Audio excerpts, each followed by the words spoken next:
Hey everyone, it's TheMiracle doing my weekly poker segment. I want to give a shout out to Dr. Check Ray's forum. Like I said, every week, the best place to learn about poker and poker news. Also want to give a shout out to Face Up Gaming. Still the best place you'll ever play poker on the internet.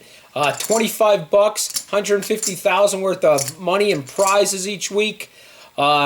Unfortunately, TheMiracle has been very busy at work and everything around the house. I didn't even get to play in the $5,000 weekly this week on Sunday. But I'll definitely be in next Sunday. So everybody that did well, TheMiracle will be at the final table next Sunday. Well, I hope I am. Miracle's been having a lot of bad luck in poker. I lost with trips probably the last 7 times I had trips.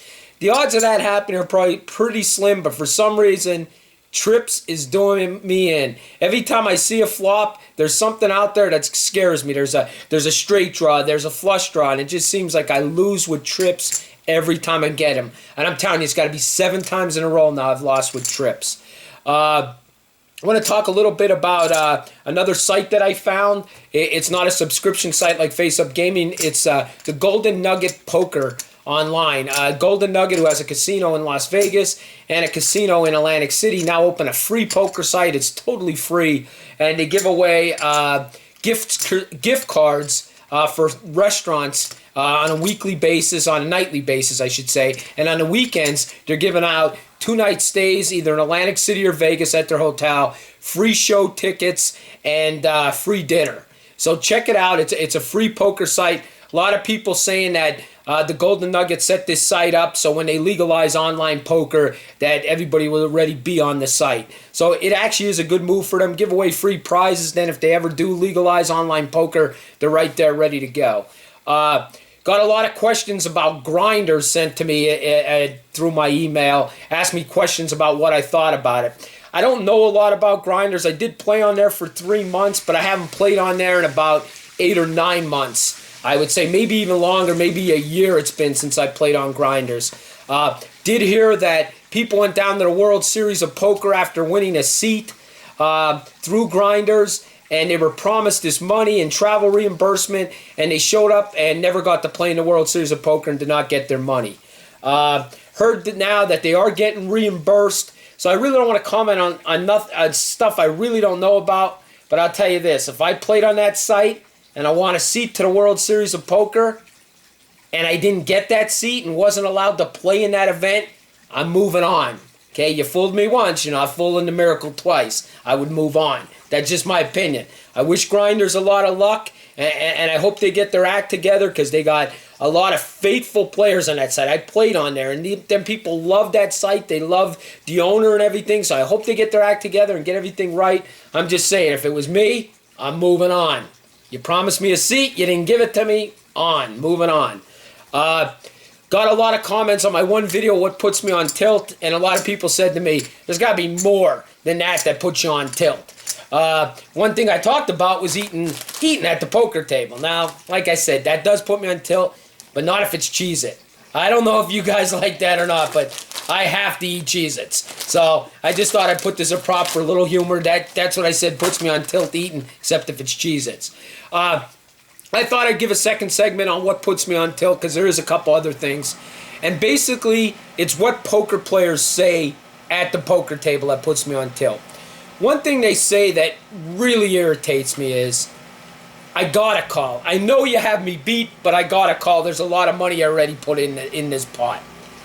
That to me don't make sense when you know you are beat and you're still gonna put more money in the pot. That irritates me. There's no time that you ever have to call. You can always fold. When I hear poker players say, I have to call. No, you don't. You can fold your cards. Okay? Doesn't matter what you put in there already. If you're beat, you're beat. What, are you going to give them some more money? Really irritates me. And I know some poker pros out there are not going to agree with me, but to me, when you're beat, you beat. You throw the cards in the middle. Doesn't matter how much money you already gave them. You throw your cards in the middle. You don't want to lose any more. Does a business do that? Does a business say, hey, I lost a lot of money on this product, but I think I'll buy some more? No. They toss their cards in the middle. So that really irritates me. The other thing is showmanship. Like, at a poker table when they start counting the pot and pretending they know what they're doing. All these chips are out there. Let me count the pot. I'm going to see what I bet. Just bet. Okay? Just bet. You know it's in a pot. It's all showmanship. And really it means nothing to me. When you do that, I just think, look at this guy. He's trying to make me think he knows what he's doing. Okay? That's another thing that puts me on tilt. The other thing is a guy that takes super long. And there he is. He's looking at his cards. And he's sitting there and he's thinking and then thinking and thinking and thinking, and then he'll check. He thought all this time and now he's checking. That's another thing that puts me on tilt.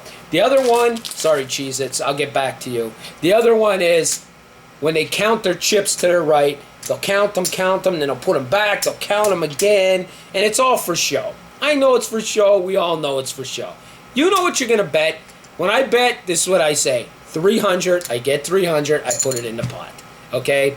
A lot of it's for show, and when you're doing this, I know it's for show. So that's another thing that puts me on tilt. The other thing that I wanted to talk about today is that, and I'm going by comments that I got from my different emails that I get, and really, it's really picked up. Got a lot of emails this week. How to play pocket jacks. The thing about pocket jacks to me is, and you know, you really can't answer that question. You gotta see what kind of table you're at. Is it a very aggressive table? Is it a very passive table? But 9 times out of 10, in the beginning of a tournament, I am just calling with pocket jacks. I'll call a raise with them and see the flop and stuff, but I'm usually just calling with them. And I want to see that flop, because let's be honest. Any king, queen, or ace that flops on that board, how really good are your jacks? So I do not overplay them at all in the beginning of a tournament, because they just get you in trouble. Now, other people are going to say how to do this, and that's what's great about poker. Everybody has opinion. This is just TheMiracle's opinion. My opinion is don't overplay jacks in the beginning. Now, at the end of the tournament, of course, I'm probably going all in with jacks, especially when the blinds get all high. I want to just steal them blinds, and jacks is a good hand to steal the blinds. It's a decent hand, so if you end up getting called when you go all in at the end of a tournament, you got a shot to double up. And, you know, of course, if a king, queen, or an ace hits, you're probably beat. But I played them very aggressive at the end of a tournament, but in the beginning, very passive. I'll call a small raise, but I'm not calling a humongous raise with them. I'm not calling it all in the beginning of the tournament with them. I play very cautiously with jacks. Last segment here, I want to talk about the donkeys of the week. I really haven't played much on Face Up Gaming again this week. I've been very busy since I got back from my vacation, but I have played a bunch of league games because I'm trying to catch up. I think going right now, I think I have 23 tokens left to get by the end of July, so I'm trying to come back in this league and get in the 10%. Anton Poker, he has now beat Floppy Nuts as the donkey of 2012 on Face Up Gaming. He is just all in every hand. I played a league game with him, aggressive till he lost all his chips. Just continuously going all in, and I never get that at all. Yes, it's a free poker site, but don't you want to practice your game? Don't you want to get better? You know, I just don't understand that going all in. You're paying $25 a month. Try to at least win the game. Try to improve your game. I don't know why you would do that. Anton Poker, definitely a donkey of the week.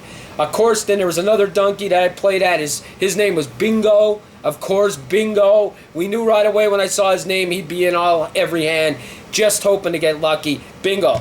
Let me tell you something. There's this machine they created. You pull the lever, it's called the slot machine, and that's a luck machine. That's where you probably want to go, because, Bingo, you're not a poker player. Getting excited about my card player cruise I'm going on September 15th that I want to Face Up Gaming. Getting really excited. I was on the internet today looking up everything, looking at the poker room on the Oasis of the Sea. I'm looking forward to seeing Dr. Check Raise and everybody else from Face Up Gaming that want it. I'm going to check back in next week to my poker site. We'll have another video. Remember, TheMiracle Poker Scoop. Tune in to TheMiracle Poker Scoop. I'll see everybody next week, and have a good day.